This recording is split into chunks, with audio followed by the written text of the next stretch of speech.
মুন্সিগঞ্জের সিরাজদি খান উপজেলায় চিত্রকূট শেখরনগর ইউনিয়নের কালীপুরা ও বরাম এলাকায় নিরীহ মানুষকে হুমকি দুমকি নিজের প্রভাব খাটিয়ে প্রশাসন ও আইনশৃঙ্খলা বাহিনী দিয়ে হয়রানি করার প্রতিবাদে সায়েম খানের বিরুদ্ধে মানববন্ধন ও বিক্ষোভ করেছে এলাকাবাসী।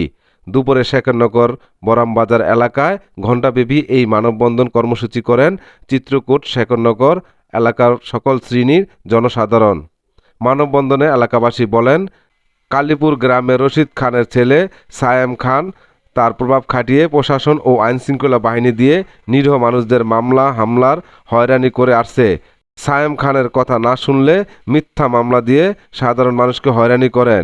এ সময় তারা বলেন, টাকা দিতে সেই জায়গায় ওরা দৈরে ভাবে মারধর করছে, আমরা উপযুক্ত বিচার চাই। একটা সাবেক মেম্বার তোবাজল আমাদের ছোট ভাই বরাম বাজারের সেক্রেটারি ও বাজারের ডিলার ওরে নির্মলভাবে খবর দিয়া নিয়া ওয়াজে দাওয়াত দিয়া দিলাম, শাহিন খান দিলাম, মারধর করছে।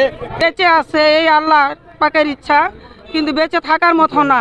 আপনাদের কাছে আমি এই বিচার চাই। সহকারী জজ উনি এই জজের পাওয়ার দিয়ে বিভিন্ন মানুষের হুমকি দুমকি বিভিন্ন ধরনের ভাবে এই ধরনের কাজ উনি করে আসছেন এবং প্রশাসনকেও বিভিন্ন হুমকির মাঝে উনি রাখেন। তার বিরুদ্ধে কঠিন বিচার চাই এবং দৃষ্টান্তমূলক শাস্তি চাই।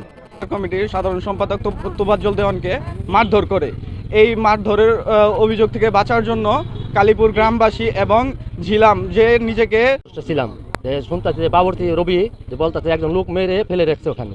ওর এই যে দোকানদার নুরিস নামছে যে তোবাজলে দেখছি, আমি ওই কথা শুনে দৌড় পরে গেছি, যাই দেখি কি তোবাজল মরা অবস্থা পড়ে রয়েছে। ওর ব্যাগ মানি ব্যাগ কিছু ছিল না কাছে। আমি বলি মরে গেছে, পরে আমি এমনি চাপড়ে উঠাইছি, পরে আমি উঠাইতে পারি না, পরে আরেকজন দরজা আমার মনির মেম্বার ধরে দিয়েছি, আমি নিয়ে সিধা বাজারে। মানববন্ধন থেকে আরও বলেন, প্রভাব খাটিয়ে এলাকায় সন্ত্রাসী কায়দায় অস্থিতিশীল পরিস্থিতি সৃষ্টি করেছে সায়েম, এর দৃষ্টান্তমূলক শাস্তি দাবি করেন এলাকাবাসী। মোহাম্মদ সুজন, মোহনা সংবাদ, মুন্সিগঞ্জ।